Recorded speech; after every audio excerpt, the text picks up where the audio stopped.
Assalamualaikum. My name is Atka Hamid and I am a student of Accounting and Finance 5th semester. My roll number is MSCI 222106009. Here is my assignment in which I choose a specific company to answer my assignment's questions. So my selected company name is Pakistan Petroleum Limited PPL. So here is question number 1. If an investor who bought 500 shares of Pakistan Petroleum Limited in 2015 hold those shares for 7 years and sell the shares in 2022. अगर एक investor 2015 में Pakistan petroleum limited के 500 shares को bye करता है और फिर उन शेयर्स को 7 इयर्स के लिए होल्ड पर रखते हैं एंड देन 2022 में सेल कर देते हैं, how much return he she would have been earned, उसने उन शेयर्स पे भी कितना रिटर्न अर्न किया। रिटर्न जो है यहाँ पे हमें कैलकुलेट करना है, वो भी परसेंटेज में। सो रिटर्न कैलकुलेट करने के लिए हमें कंपनी का कुछ स्पेसिफिक डाटा रिक्वायर्ड है जो कि कंपनी की एनुअल रिपोर्ट्स में अवेलेबल होता है। जो डाटा हमें रिक्वायर्ड है वो यहाँ पर मेंशन है। तो सबसे पहले हम रिटर्न फाइंड करने के लिए डिविडेंड को फाइंड आउट करेंगे। डिविडेंड जो है कंपनी की कैश फ्लो स्टेटमेंट्स की फाइनेंसिंग एक्टिविटीज़ में अवेलेबल होता है। सो यहाँ से हमने डिविडेंड लिया कैश फ्लो स्टेटमेंट से। उसके बाद आते हैं number of shares balance sheet में अवेलेबल होते हैं। और उसके बाद आते हैं dividend per share. Dividend per share calculate करने के लिए हम एक फार्मूला लगाते हैं जो कि dividends divided by number of shares.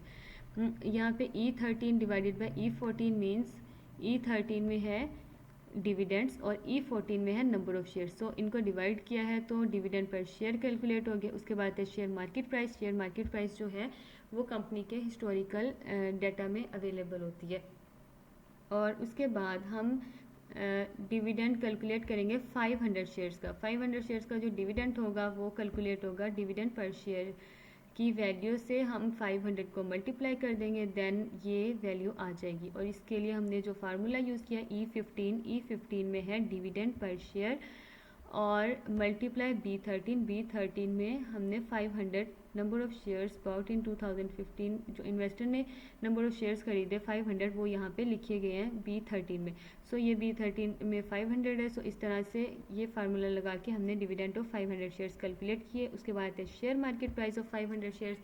Share market price जो हमने 500 शेयर्स की कैलकुलेट की उसके लिए हमने शेयर मार्केट प्राइस का डाटा लिया और उसको मल्टीप्लाई कर दिया 500 से। 500 से मल्टीप्लाई किया, इसके लिए हमने सिंपल यही फार्मूला यूज़ किया है E16 जहाँ पे शेयर मार्केट प्राइस है और मल्टीप्लाई B13 जहाँ पे 500 लिखा हुआ है। इन दोनों को मल्टीप्लाई करके हमारे शेयर मार्केट प्राइस और 500 शेयर्स का डाटा आ गया है। सेम इसी तरह the data for the rest of the years has also been taken till 2022। Okay, and now we can calculate the return in percentage क्योंकि हमारे पास सारी वैल्यूज़ आ चुकी हैं डाटा की जो रिक्वायर्ड था। बट उससे पहले हम टोटल डिविडेंड कैलकुलेट कर लेंगे। टोटल डिविडेंड कैलकुलेट करने के लिए हमें कौन सा फार्मूला रिक्वायर्ड है E17 plus F17 means 2L17।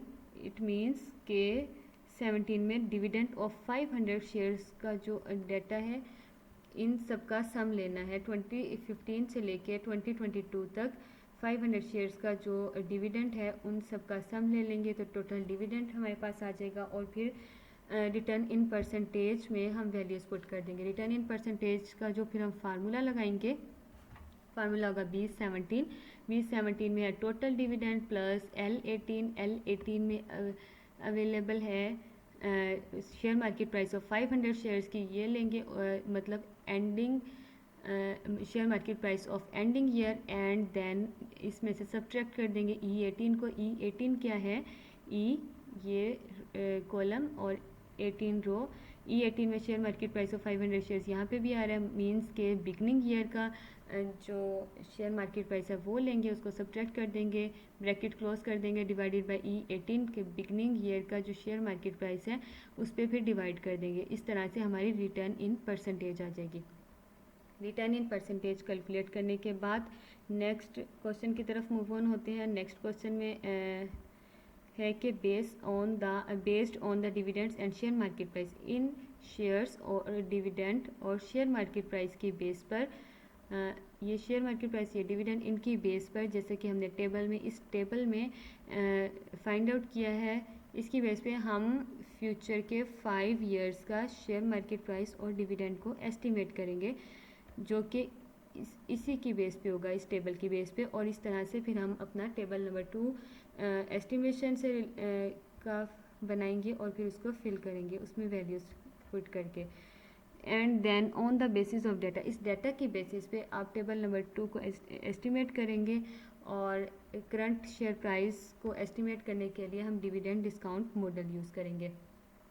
सो यहाँ पे सबसे पहले हम ग्रोथ रेट का फार्मूला यूज़ करेंगे। ग्रोथ रेट का फार्मूला है ending value divided by beginning value और पावर 1 नंबर ऑफ ईयर्स, और 1 नंबर ऑफ ईयर्स कितने हैं 7। सो 1 divided by number of years को भी हमने यहाँ पे कैलकुलेट कर लिया है। 1 डिवाइडेड बाय 7 ये वैल्यू आती है, उसके बाद -1 ये ग्रोथ रेट का फार्मूला है। ग्रोथ रेट के फार्मूले में हमने वैल्यू पुट की है, वैल्यू पुट करने के बाद -19 आंसर आ रहा है। तो ये एंडिंग वैल्यू और बिगनिंग वैल्यू देख लेते हैं कौन सी है। L15 में कौन सी वैल्यू है, हमारे पास डिविडेंड पर शेयर की वैल्यू है। और इस तरह से एंडिंग वैल्यू जो है वो डिविडेंड पर शेयर की होगी और बिगनिंग वैल्यू भी डिविडेंड पर शेयर की 2015 की होगी, जो कि हमने इस डिविडेंड ग्रोथ रेट के फार्मूले में पुट कर दी है। And then we can estimate the future dividend and share market price of next 5 years. Okay, और फ्यूचर डिविडेंड्स की जो वैल्यू हमने एस्टिमेट करनी है उसके लिए जो फार्मूला यूज़ होगा वो यहाँ पे अवेलेबल है। L15 में अवेलेबल है डिविडेंड पर शेयर। ओके, उसे मल्टीप्लाई कर देना है, मल्टीप्लाई 1 + E30। E30 में क्या है, dividend growth rate. Dividend growth rate हम ऐड कर देंगे 1 में एंड उसकी पावर ले लेंगे 1। इस तरह से इस फार्मूले के ज़रिए हम अपने फर्स्ट ईयर का एस्टिमेटेड डिविडेंड जो होगा वो कैलकुलेट करेंगे। एंड देन फिर इसकी पावर इंक्रीज़ करते रहेंगे एंड देन फिर नेक्स्ट ईयर्स का, नेक्स्ट जो 2024, 5, 6, 7 मीन्स सेकेंड, थर्ड, फोर्थ, 5 जो भी ईयर्स होंगे उन ईयर्स का हम इस तरह से डिविडेंड एस्टिमेशन के ज़रिए कैलकुलेट कर लेंगे। ठीक है, फार्मूला सेम है, जस्ट यहाँ पे पावर चेंज हो रही है और इस तरह से नेक्स्ट ईयर्स की वैल्यूज़ फाइंड आउट हो रही हैं। उसके बाद आता है शेयर मार्केट प्राइस पे। शेयर मार्केट प्राइस की एस्टिमेशन किस तरह से हमने करनी है, इसके लिए जो वैल्यूज़ रिक्वायर्ड हैं फार्मूले में पुट करने के लिए वो भी हम फाइंड आउट कर चुके हैं। इसके लिए रिक्वायर्ड है L16 की वैल्यू। L16 पे है शेयर मार्केट प्राइस, जिसको हम मल्टीप्लाई कर देंगे 1 + B37। B37 पे अवेलेबल है मार्केट प्राइस ग्रोथ रेट जो कि -8 है। और मार्केट प्राइस ग्रोथ रेट हमने किस तरह से कैलकुलेट की है, share market price of ending year L16 divided by E16। L16 में देख लेते हैं share market price of L16 पे share market price of last year की है 2022 की, उसको डिवाइड कर दिया है हमने share market price of beginning year 2015 पर। उसके बाद उसकी पावर ली है, फिर B29 पे क्या है, B29 पे नंबर ऑफ़ ईयर्स हैं, नंबर ऑफ़ ईयर्स को हमने पावर में ले लिया और उसके बाद -1। ये इस तरह से शेयर मार्केट प्राइस का फार्मूला है। इसमें हमने values put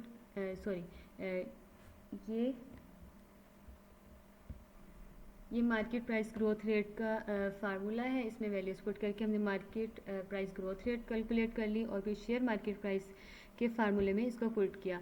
L16 share market price divided by E16 ending beginning year of share market price power B29।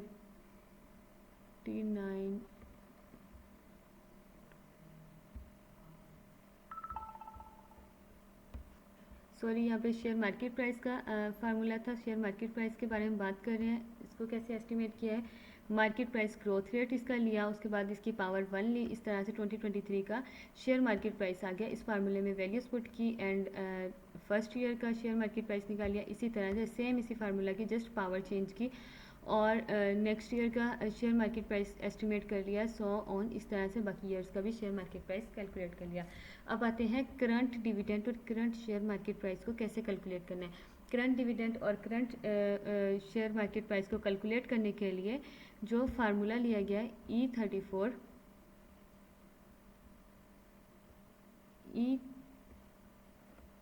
E34 में आता है डिविडेंड, ठीक है।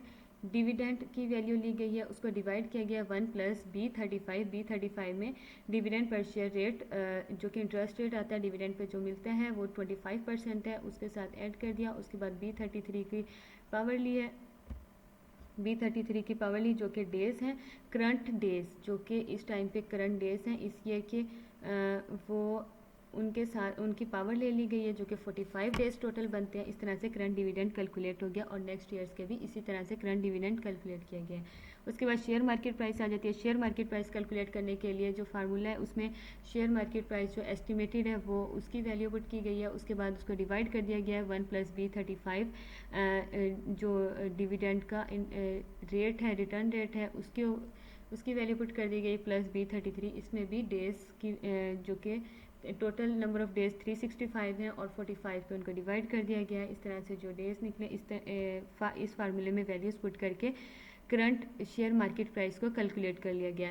And then let's move on the next question. Being a financial analyst, what do you recommend based on the data analysis whether the share of the chosen company are to buy or sell?